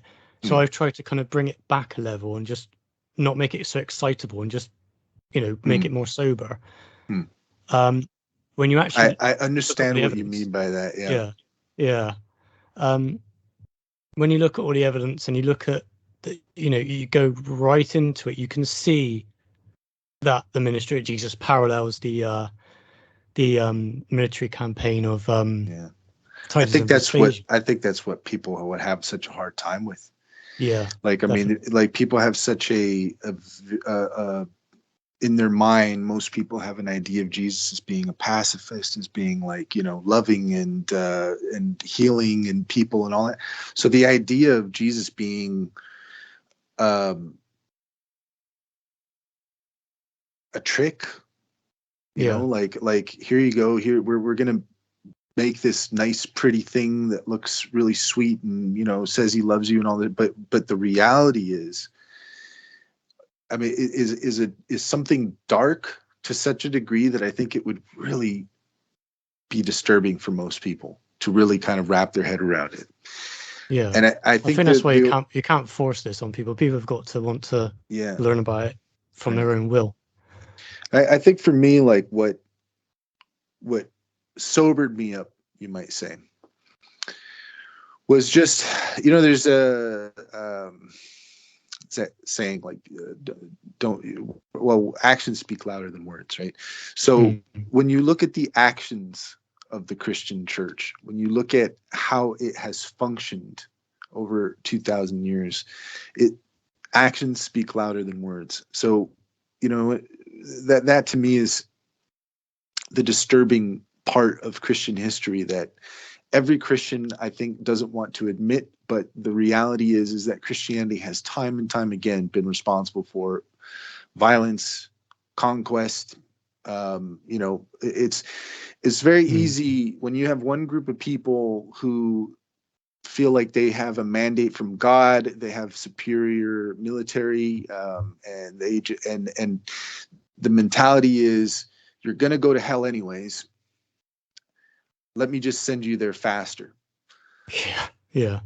That is how it actually manifests. And very often, people of good intentions, unfortunately, they are manipulated and Mm. oftentimes are willingly, allow themselves to do so, so that people in power and can perform military operations and do things in the name of Christ Mm. that is very dark. Like it's a dark aspect of our humanity that is very very difficult, I think, for anybody to untangle. Like, just for example, anybody who lives in the States and is heavily invested in fundamental Christianity and is also very nationalistic as an American as well. I own my gun and I've got my Yeah, Bible, and there's so much invested there that to try to convince somebody that, hey, um, you're actually a part of a dark history of violence and conquest. yeah, um, and people don't necessarily want to connect themselves to that, right? They don't want to feel like they're responsible for it. no, And they don't want to feel like they're perpetuating it either. Is we can kind of go into like critical race theory and all that kind of stuff, but it's I think that's kind of what's at stake here in all of this conversation. Really just has to do with like, what is the truth and how can we actually govern our lives from a place of truth and understanding, as opposed to having the truth concealed from us. mm. And we have to be constantly making decisions from that place, a place of confusion, a place of like not entirely understanding everything that's going on and having this sort of fog that's Yeah, constantly present. And I would say that that's how I would describe being um, being a Christian, being involved in church. And what my eventual frustration was is I just looked around at the world and I saw that the world was operating a certain way, that the rules of my religion, they helped me to some degree, but mm. in other degrees they were hindering me dramatically. And what I would say is just kind of like an intellectual block. You Yeah. know, it's just like there's only so far you can go, because at some point you can't go any further, because you're holding on to these beliefs so tightly, and you don't want to let them go, because I think it's terrifying. You know, Yeah. I think people, you know, they're terrified to let go of, like, what if I let go of the idea of being an American, and, you know, and God's on my side and God loves America better than everybody else, you know, like that. Yeah. I think is, to some degree, is terrifying, because ultimately what it is, it's a metaphor for the power and the privilege of being an American, and being in that position of, like, I'm picking on Americans right now. Sorry, for anybody who's American listening, but I'm just using it as an example. You know what I mean? I'm sort of showing how we as human beings, we will latch on to whatever idea, because it gives us power. I think a lot of times, you know, and so if, you know, if we're talking about atheists and comparing atheists, you know what I mean? I think atheists, that's kind of maybe what it comes down to, is sometimes it's the power of being right. And so that's where the conflict might come in. It's like, well, you know, I'm right and you're right, or I'm right and you're wrong. And that there's a certain arrogance. Yes. Yeah, Yeah. definitely.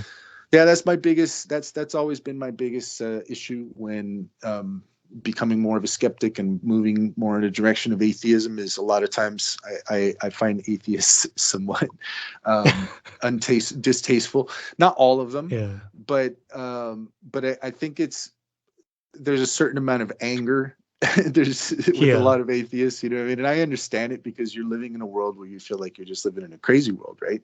Yeah, you certainly get it on social media. Yeah, definitely. I mean, I try not to get involved in it too much, because I just, you know, I've got more important things to do. But I mean, if someone, you know, if someone tags me in a tweet or whatever it is, and is not stupid, then I'll reply back if I got time. I mean, sometimes I forget, but I've got into a few arguments on Twitter before, and I just I kind of just, I take a quote from Winston Churchill, love him or hate him. You know, if you stop to bark at every dog that barks at you, you'll never get anything done. So yeah, sure. I can't be bothered. I'd rather just get research done, put it out there, and you know, not have the stress of someone criticizing me on social media. If they want to criticize me, criticize me.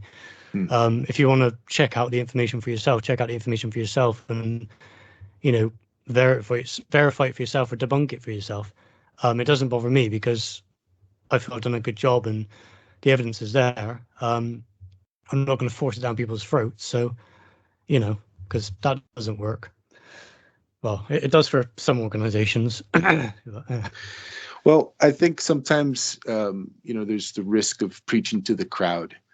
And when you have something that's worth saying, then it's got to be something that even your detractors should you know, question themselves and kind of say, okay, maybe this guy's got something to say, right? But if you're putting up blockades and casting aspersions, then you're, to some degree, you're not opening the door for people to accept the information that you're presenting, right? So I really appreciate. I think we're kind of winding down here, so I want to just tell you. Pick up my little boy in a minute, anyway.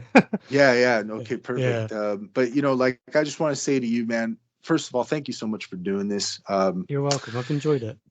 I'm glad you did. And I was, you know what I mean? You don't necessarily know what's going to happen, but just for myself, what I wanted to get out of this conversation, I absolutely did. And I really appreciate that you're willing to do this. And I appreciate who you are as a person.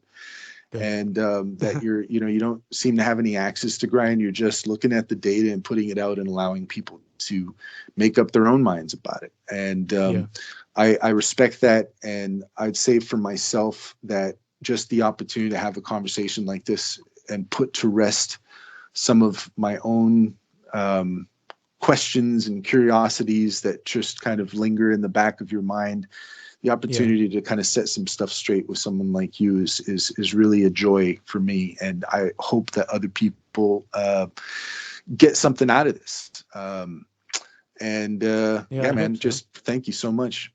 Well, for me, it's good to talk to people like yourself, because it gives me it gives me a different perspective on, the way people are thinking about certain things, so I can kind of, know kind of what research to tackle, what's confusing people, and see if I can, discover new things to help that out, if that makes sense. So, Absolutely. it's always good to have different perspectives, not just your own. Well, can I say, man, that I loved your first book, and I will tell you that when you put out your next book, I'm that much more excited for it. I'm, Not sure when it'll be yet, but yeah. yeah. I'm not, Yeah. it might not be next week or whatever, but just The pressure's on now. yeah. Well, No, I'm joking.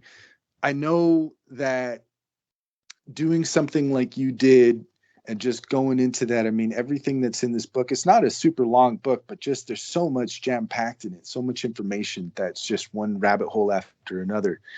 And Yeah. and I know that to some degree it's almost like flinging paint on the wall and just hoping that it looks like something, looks like art, right? Yeah. But the opportunity to put this out and get other perspectives and just kind of see where things go. Yeah, that's why I say that I'm looking forward to whatever comes next, and I'm going to keep on paying attention to your YouTube channel and the stuff that you're putting out. I just can't tell you how much I appreciate you and the work that you're doing. And we're going to just, for anybody who's listening, any links to Henry's content or anything that we've talked about during this podcast, I'll put those in the comments. And by all means, share this far and wide. This is something that I'm really proud to finally be able to kind of take a lot of the information that I've been sitting on and have a conversation with someone like Henry and share that conversation with you. So I'm really hoping that this just opens doors to more discussion. And at the end of the day, this is about bringing people together and not tearing people apart. Yeah. So Henry, thank you so much, man. I'll just say to end that I know that people have asked if my book's going to be peer reviewed with an academia, and I've submitted it to a New Testament journal, and they have criteria that they look for before sending a book out to make sure it's professionally written and accurate. And I'm pleased to say that it looks to have passed that criteria. So it's been offered out for a peer review. So hopefully I get something back from that. Yeah. Yeah. All right, man. That's exciting stuff. Yeah, you've decided to go after something, man.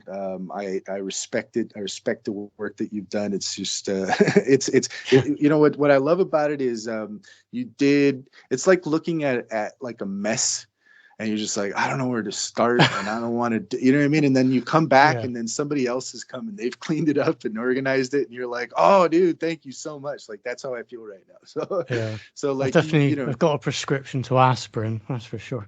Yeah, no man, thank you so much. I hope in the future we can maybe have another conversation, do a follow up to what we did here. And if anybody wants to follow Henry, you can find him on YouTube, subscribe to him there, and of course get his book Creating Christianity. I think I got mine on Amazon. So Henry, thanks for having me, good luck with it. You rock, man. Yeah, thank you everybody for listening.